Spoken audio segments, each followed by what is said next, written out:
يا هلا بالأساطير. اليوم سأقدم لكم حكاية جديدة ومميزة تختلف عن أغلب الحكايات التي شاهدتموها على القناة.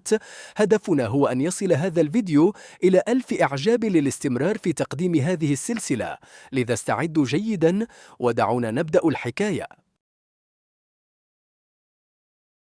تبدأ قصتنا مع شاب يدعى يوليو يقول بكل ندم: لم أكن ألعب اللعبة بجدية، ولم أعتقد أبدا أن آخذها على محمل الجد قد يكون بهذه الأهمية. أنا يوليو، الشخص الذي استهان باللعبة، وها أنا الآن أشاهد بألم كيف قتلت يونليو أمام عيني. كأخ لها كان من واجبي أن أحميها. أين أخطأت؟ كيف تحولت الأمور إلى هذا الشكل المأساوي؟ فجأة يتعرض يوليو للطعن من لاعب آخر بينما يواصل حديثه: يبدو أن اختياري أن أكون لاعبا عاديا كان خطأ فادحا. يسقط بجانب جثة شقيقته قائلا: لو لم أختر أن أكون لاعبا عاديا لما حدث هذا. بعد وفاة والدينا كان أكبر أحلامي أن أعتني بأختي وأراها تكبر لتعيش حياة ناجحة. عملت بجد لتحقيق هذا الحلم، لكنني كنت ألعب اللعبة بشكل عرضي فقط دون اكتراث. لم أفكر أبدا أن لعبة إيوان ستتحول إلى واقع، وأن اللاعبين سيحصلون على قدرات شخصياتهم في اللعبة. العالم بأسره انزلق إلى الفوضى، وأنا أكره ذلك. أكره أن قواعد العالم تغيرت بهذه الطريقة. أكره نفسي لأني اخترت أن أكون لاعبا عاديا. لكن أكثر ما أكرهه هو هؤلاء الأشخاص الذين حكموا على أختي بالموت. بغضب عارم يهاجم يوليو اللاعب الذي طعنه بكل قوته، لكنه يطرح أرضا مرة أخرى. يزداد غضب اللاعب الآخر ويهاجمه مرة ثانية ليجهز عليه تماما. يقول يوليو بصوت خافت: حتى لو كنت على وشك الموت سأقاوم حتى النهاية. وبينما يلفظ أنفاسه الأخيرة يتقبل بطلنا موته، لكنه لم يكن يتوقع أن يجد نفسه يعود إلى الحياة مجددا. عندما يستيقظ يتفاجأ قائلا: ما الذي يحدث؟ ألم أقتل على يد لاعب بالمستوى 10؟ وأين أنا الآن؟ أليس هذا منزلي في هاي شيون قبل 3 سنوات؟ ألم يتم هدمه؟ وبينما هو في حالة ذهول تدخل شقيقته يون عليه وتقول: أخي، لقد أعددت لك جهاز إيوان لتسجيل الدخول. يتفاجأ بطلنا من صوتها ويتأكد من وجودها. يسألها عن التاريخ والوقت فتجيبه: نحن في يوليو 2020 يوم 27. يهرع يوليو إلى النافذة ليتأكد من صحة كلامها، فيجد نفسه قد عاد 3 سنوات إلى الماضي، إلى بداية إطلاق لعبة إيوان.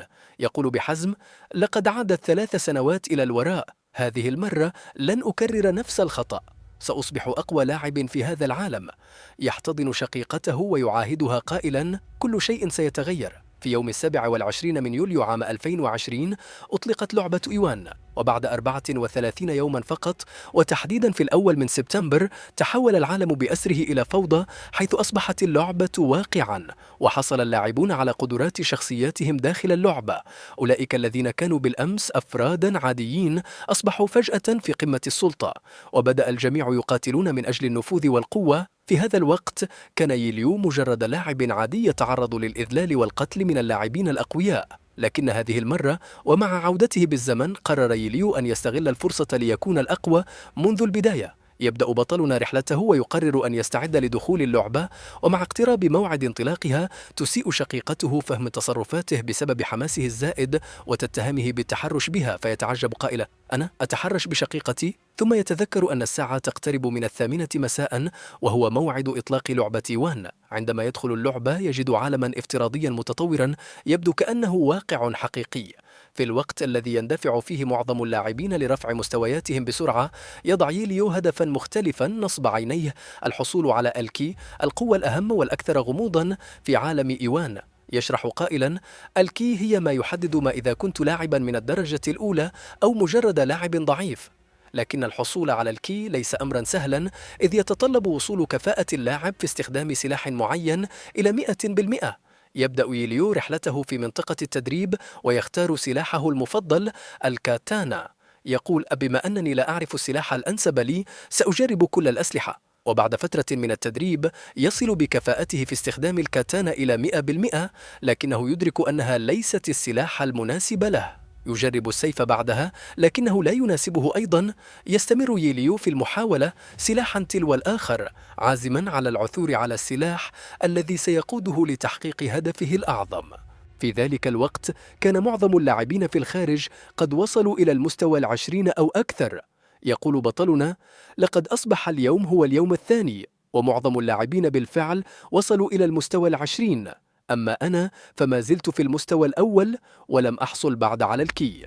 يبدأ بالتفكير مع نفسه: هل علي أن أرفع مستواي أولا بدلا من التركيز على الحصول على الكي، أم أستمر فيما أفعله؟ ولكنه يقرر في النهاية أن يكمل ما بدأه ليصبح من أقوى اللاعبين، حيث يؤمن بأن الكي هو الأساس. يواصل بطلنا تجربة الأسلحة حتى اليوم الخامس، حيث تمكن من إتقان جميع الأسلحة البالغ عددها 18 سلاحاً، وحصل على لقب خبير الأسلحة، وهو اللقب الذي يمكنه من استخدام أي سلاح لمحاكاة قدراته. ومع ذلك لم يحصل على الكي بعد، مما أثار استغرابه. بدأ يتساءل: هل يمكن أن يكون السلاح البعيد المدى هو الأنسب لي؟ لكنني لم أسمع عن أي شخص حصل على الكي باستخدام سلاح بعيد المدى، ربما لأنني لم أقابل أفضل اللاعبين بعد. وبالفعل انطلق للبحث عن الإجابة. يقول بطلنا لنفسه: مرت 5 أيام ومعظم اللاعبين قد وصلوا إلى المستوى 30، يجب أن أنهي هذا الأمر بسرعة. بدأ في تجربة أول مسدس واستمر في التدريب عليه بكل إصرار وعزيمة. بعد فترة أخبره النظام بأن كفاءة استخدام المسدس قد وصلت إلى 100%، وحصل أخيرا على الكي الذي أطلق عليه اسم كي الحكمة وقوة المعرفة. كما تم تعديل نسبة قوته إلى 1:1 مع بقاء 4 من أصل 5 في قوة المعرفة. قال بطلنا لنفسه: أخيرا حصلت على الكي، الآن جاء وقت العمل الجاد للتغلب على جميع اللاعبين الآخرين.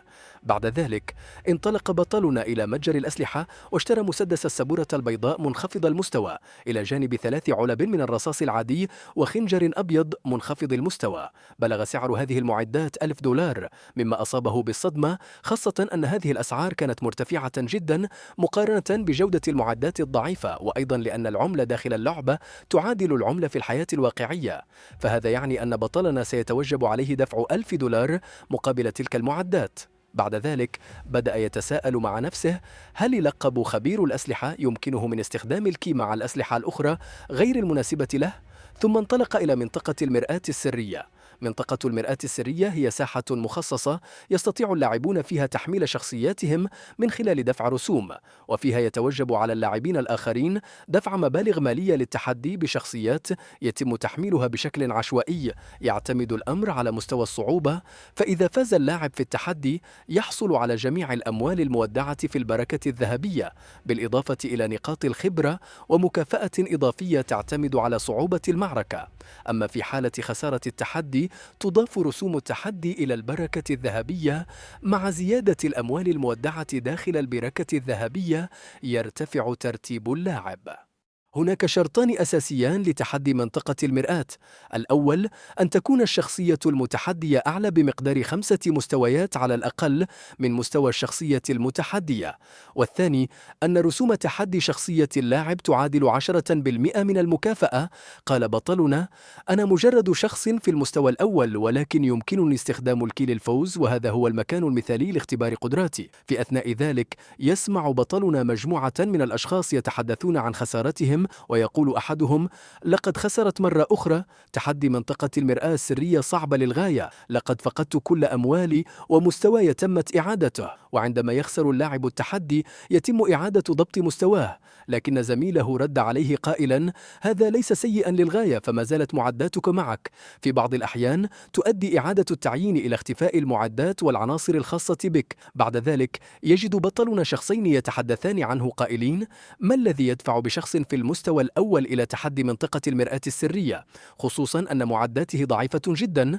فقال أحدهما للآخر: أكيد سيخسر، لا شك في ذلك يا صديقي، هذا ليس الشخص الذي نبحث عنه. وبعدها اختار بطلنا مستوى التحدي وقرر مواجهة شخصية في المستوى الخامس. سأله النظام: هل تريد خوض هذا التحدي؟ شعر بطلنا ببعض الخوف للحظة، لكنه قال لنفسه: إنها مجرد لعبة، فلماذا أخاف من القتال؟ تذكر حينها حياته السابقة، كان شخصا ضعيف الشخصية وجبانا، وكان دائما يتجنب المواجهات.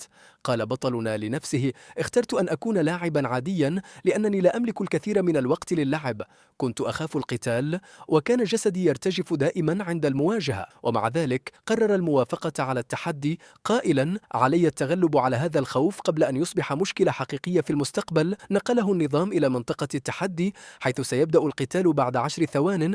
خلال تلك اللحظات القصيرة كان جسد بطلنا يرتجف من شدة التوتر، لكنه حاول بكل طاقته التغلب على خوفه. بدأ القتال وانطلق خصمه مهاجما بسرعة كبيرة. حاول بطلنا الرد باستخدام المسدس، لكنه لم يتمكن من إصابة خصمه الذي تفادى الهجوم بسهولة، ثم قام بإسقاط المسدس من يده. واصل الخصم هجومه، لكن بطلنا صد ضرباته مستخدما خنجره.